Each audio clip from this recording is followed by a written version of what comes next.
Hello and welcome to Profiles in Risk. This is your host Tony Cañas, and today I'm pitching the second one of a double hitter. And I have with me Zach Mefferd, CEO and co-founder at Surety Bonds.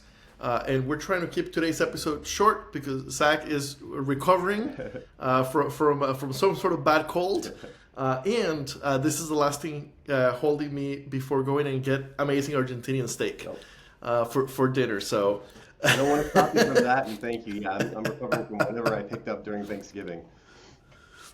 Fun. And we are recording on November 29th, the week after Thanksgiving. Zach, so we've halfway met, didn't really meet. We've seen each other at ITC, but first time we actually have a chance to like sit down and chat. Right. We always give the guest the chance to give the elevator pitch. Yeah. What is Surety Bonds? Yeah, so Surety Bonds is a surety bond brokerage that just happens to be attached to a very open and capable digital platform that allows us to connect to basically anything that we want to connect it to. But at the end of the day, what we're here to do is to serve agents and help them, become subject matter experts or have a resource to become subject matter experts in surety. It was a problem that I personally faced as a commercial insurance producer where, I'd get these larger and larger at-bats, especially with contractors and working through these, and some of the opportunities that I would come across, I just didn't have the in-house surety solution that I needed to be able to compete with some of these bigger, shops that are brokers. And so, when I went out to try to find this solution for ourselves and the insurance agency that we started from scratch, and as well as just what I had as a producer, when I worked for someone else, I couldn't find exactly what I was looking for. So, I could find bits and pieces of it, but nothing was a one-stop shop. And so when I couldn't find it, that's when the light bulb kind of went off, and I said, I want to create this solution to help agents, really find a better way and a better solution for their clients when it comes to surety. Okay, and I see that you started as a captive agent. Yeah. So was that when you faced the problems, No. or was it once you became independent? Yeah, no. So this is my story. I was Zach with the khakis, right? State Farm Zach. It's funny as I was, I had started a small business and then moved back to. I moved to Chicago to be with my what is now wife. Trying to figure that all out. And I was going to go into headhunting, transportation logistics, or insurance. And insurance was the first to hire me. And then I got into the whole State Farm thing, thinking like, look, the reason I would pick those because I wanted to be an entrepreneur again. I'm wired like an entrepreneur. I've always been one, and I wanted to find something that was more sustainable than what I was, currently doing before that. And once I didn't know the difference between independent and captive. Insurance was insurance. Like I didn't know. Yeah, nobody outside of insurance knows that. Yeah. Right. And although I'm thankful for my little over a year there at State Farm, because if you can learn how to sell something captive, I think you can sell basically anything. I quickly realized that the captive side was not going to be, a fit for me.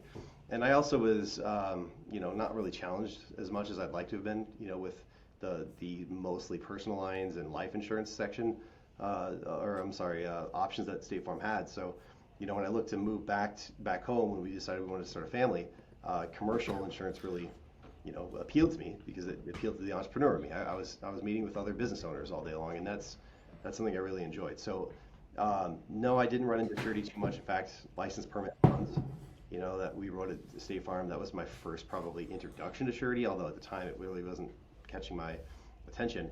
Where I really came across it for the first time is I jokingly say my training as a commercial producer was, here's a phone book, start calling and being an expert in something. Not unusual. Yeah. To this day, not unusual. And I mean, it's not that I'm condoning this, but there is a really quick way to figure out if somebody's going to make it or not, because if they can't set those appointments, the rest of it's really not going to matter. So I think, that was kind of the people I worked for, that was they'd been through a lot of, producers that didn't make it, and they didn't want to spend a whole lot of time training and get them all ready to go if they couldn't get the appointments first. So, I stuck it out, it worked, but I gravitated towards contractors. I liked that, demographic. It just appealed to me, and I felt like that was something I could build a lot of good relationships with. And, as I became more and more successful in closing bigger accounts and getting referred to larger accounts, that's when I started realizing that there were shops that had a dedicated, benefits division, a dedicated surety division, and that was completely foreign to me.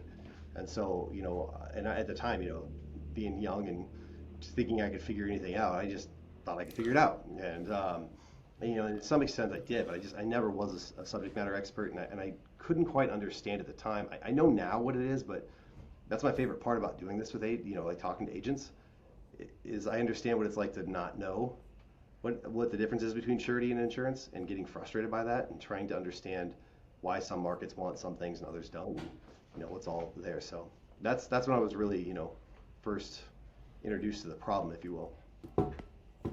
Okay, and so now have you fully transitioned to only SIP bonds? You don't do PNC commercial lines anymore? No, I don't do any of that anymore. So we started a scratch agency in 2016. That's then we then transitioned to partnering with credit unions only. And so Coverage Direct is now what's called a credit union service organization. We basically have created a platform for credit unions to provide insurance services if they want it. And I still am a board member there and still advise on certain things. But my day to day is spent here at SIP Bonds. That's my sole focus. Okay, perfect. So the platform sounds like it's kind of your big advantage. Yeah, so I thought so, right? I think that's kind of a misconception that's what it is. I wish we could see it utilized in the way that we built it out to be capable of using. So far, honestly, the majority of the business that we see from agents that want to come through is just somebody that really wants to, the best agents are the ones that want us to help them, become the subject matter expert. And whether it connects to their system or not is really, to them, irrelevant. So although I think we've built a pretty robust system, and we have a lot of different ways of utilizing it. Unfortunately, we haven't utilized it as much as I'd like to, but I'm hoping in the future that's going to change. A lot of our efficiencies have been built on the back end for us to streamline the whole underwriting process. Okay, so for now, a lot of the business comes in with agents basically going like, how does this work? Yeah. I mean, we get a lot of our first time agents that we work with will say, hey, I had this one bond come up. I don't know what it is. I don't know how to find a solution for it. I reached out to some peers, and they said that you did a really good job for them on whatever. That's how we start, right? And then we, hopefully have done a really good job with that option for them. And then anything else that comes up, because most of the agents that we see aren't doing, a ton of bonds. They get some as few as 5 to 10 a year, and the better ones are doing a few hundred a year. But it's just a matter of getting that first at bat, creating a really great experience, and then building from there. Okay, what's been the reception like? Yeah, I think a lot of time it's relief. They're relieved to be able to find something where they don't have to worry about it. I think people overthink surety. They those who don't quite understand it, they take the time to understand it maybe that one time, but then they forget the next time they need it. So just knowing that they don't have to worry about it, they're relieved, and knowing that they have that person behind the scenes that can help them with it. I'd like to say that they're typically happy with the experience. We get a lot of that feedback from agents, but I think if I'm being honest, it's relief. Relief that they have someone that can just take care of it and get it off their desk. Okay, and I do have to say that the website is very friendly in a few different ways. First, it has good education on the different types of bonds. Yep. And a quick start guide Yep. for the different types of bonds. And even though it's a platform, the 800 number is right there at the top. Right. So Tony, well, here's what I do. Like I challenge my team every single time that they want to develop something different. I say, from a UX perspective, I want you to make this so easy that my mom can figure out how to find whatever you're looking for. And if you can't make it that easy, then we haven't done the job right. Okay, so not being an agent myself and looking only at kind of the front end, Right. It does look real easy. Yeah. Yeah, and the agency portal is very similar to that. There's just going to be some things you're going to have access to. One on the front end, like you're going to have your commissions, your renewals, business submitted, and we have the ability to push. We have an API that can push into different systems. I think that's the real value add eventually to be able to get there. But again, we have to have enough people we have to have agents have enough volume to really make some of that make sense. And then there's always that embedded option that everyone's talking about right now of figuring out ways to make it so it's just there as an option. I'd love to start working with more agents that understand that you can offer a business services bond every single time you sell a GL policy. I can definitely help agents that want to maybe provide a quick, pre-qualification on a contract, like a surety capacity option to any of the contractors they work with. I think, just starting with the current book of business, we can help agents find different opportunities that they probably are overlooking right now. Okay, so hey agents, if you do a lot of business that is the type that requires bonds, and you're not their bond go-to, Yeah, someone is. you are leaving business on the table, and you are risking the PNC side of that business.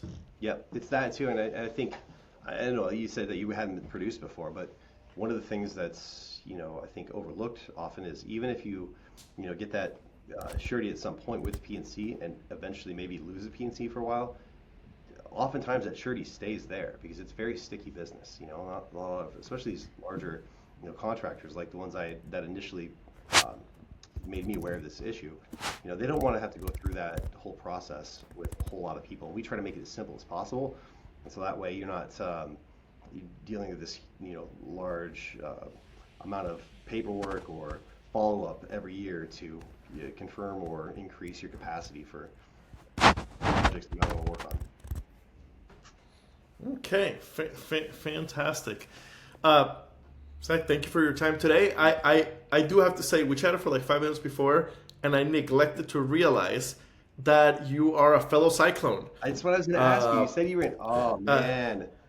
Yes, I was there twice. In fact, I was there kind of at the same time you were, 03 to 06. Okay. So it looks like based on your LinkedIn, we had 2 years there together, and you got to enjoy Jardine more than me because I started not in Jardine, and then I finished in Jardine, and then I went back and got my MBA. Yeah. I was working in Des Moines and driving up on Saturdays because they had a Des Moines option and an Ames option. So I did it on Saturdays 08 through 2011, and that time I did get to enjoy Jardine a lot. So were you one of those classic Iowa State students that started as an engineer and then became a business major? Is that what they? Computer science. Yes. I love that. Yes. I showed up sure that knowing one thing, that I wanted to be a programmer, and I left having realized that I can't do math. No. And computer science back at that time was boring compared to now because it was before the iPhone revolution. Yeah. So it was a lot of mainframe work. Yeah. So I'm actually very glad that I ended up not pursuing that option. You see my Cyclone, I got my Matt Campbell signed football right here, and then the helmet, and then my diploma up there somewhere. So yeah. Fantastic. Big Iowa State fans here. And I did a campus tour last year. My brother's going to school right now. He ended up at KU, which is a Big 12 school. So now we go watch the game every year. So I was in Ames just after ITC this year to watch the game, which we lost. Which that was still a good game though, a night game in Kansas. Very often. We it's usually in basketball, but. Next time you're up here, you gotta let me know, man. We get together and go enjoy some cycling sports. Awesome. So anyway, thank you very much for your time today, and hopefully I'll see you at ITC. Hey man, you enjoy that steak, all right? You have a good night. Awesome. And don't hang up yet. Don't